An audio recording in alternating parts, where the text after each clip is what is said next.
Hey, welcome to the Vintners 2009 April tastings. I'm here with my good friend, as far as you know, Ed Masciana. Thank you. Yeah, and I'm Paul, your cellar master, of course, owner of the Wine of the Month Club, second generation.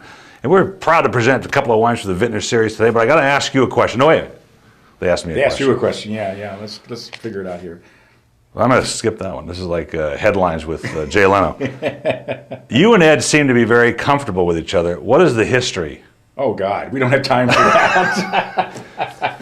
So what do you think? Was it 70? No, it was the first time I met your father was 40 years ago, 1969. Wow. Yeah. At the wine shop? At the wine shop when I was selling advertising for the Paso News.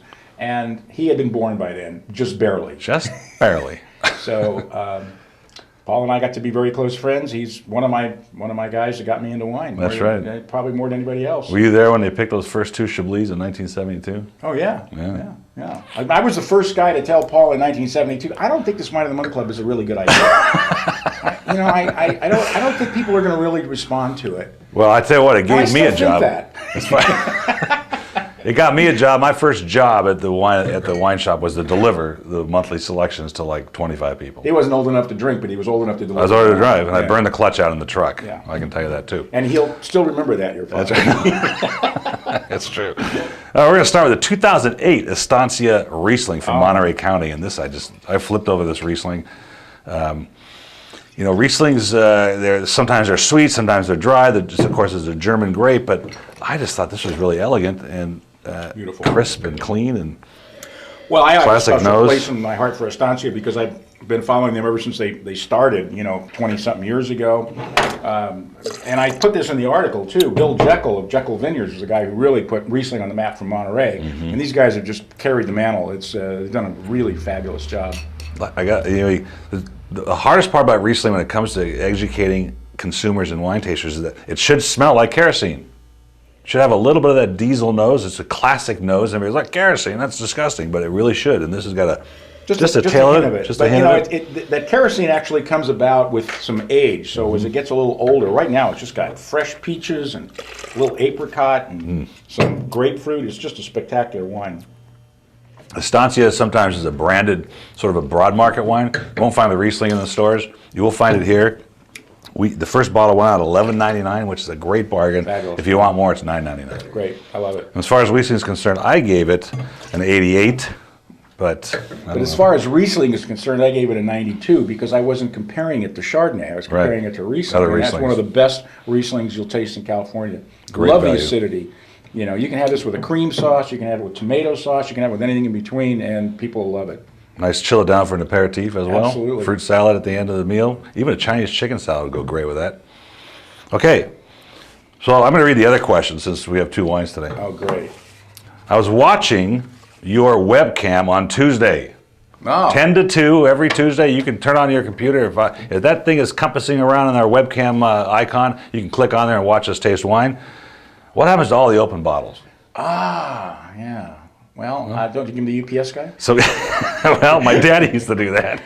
Actually, there's one guy that comes around, picks them up, and distills them. Oh, well. But I won't tell anybody where that address is. Yeah, because he probably doesn't have a license. Don't drink it, probably go blind. So a lot of it we just dump because it's not any good. Right? Well, that's true. Yeah, some of the wines. But the good ones, I think, one of the best things to do is I just save them all up and then I throw them in a big pot and reduce them down and use it to cook with. There you go. So, but only the good ones. Only the good ones, right? Because if it ain't good enough to drink, it ain't good enough to cook with. That's it. That's what I was getting for. I see. All right. They fell right into your hands, didn't yeah, they? Right super. Into the glass. Yeah. 2006 Cabernet Sauvignon from These Paso guys. Creek. Look at that bright. Paso Creek. These guys are amazing. This has already been in the bottle for probably a year and a half, and look at the color. It's just so bright.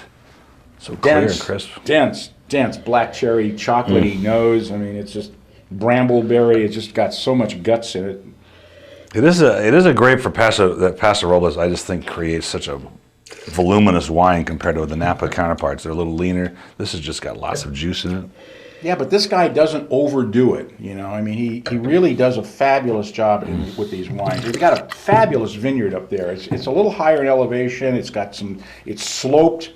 Facing south, so they get east to west sun, but it's not overdone, and they take care of the leaves to cover the grapes, and when it gets really hot, so it filters the sun, so you don't get that hot kind of almost nasty flavor you get in hot grapes. And these Is are this on fabulous. the Highway 46 side or on the 101 side? Do you know? And I think this is on the 101 side. Yeah, the cool side. But what's really amazing about Paso, as hot as it gets really cold at night.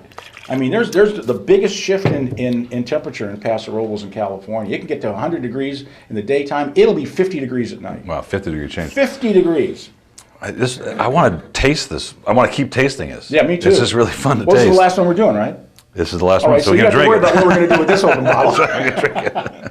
I gave it a 90. I gave it a 92. Wow. Yeah, I love it. 92 as a 92 or 92 as a 90 also? 92 as a 92 Oh, also. 90, the number, okay. And the first one went out at $22, $22.99. You can buy more at $11.99. Wow. Well, as No, I said, first in the one out at article, $16.99. Napa who? Exactly. If you write that in the newsletter, I'm reading, this is the newsletter getting ready to print it. It says, Ed writes Napa who, because Paso Robles is becoming one of the main viticultural areas in California. So go visit it. One of the best wines in Paso, too. Salud. Keep up the good palate. Absolutely.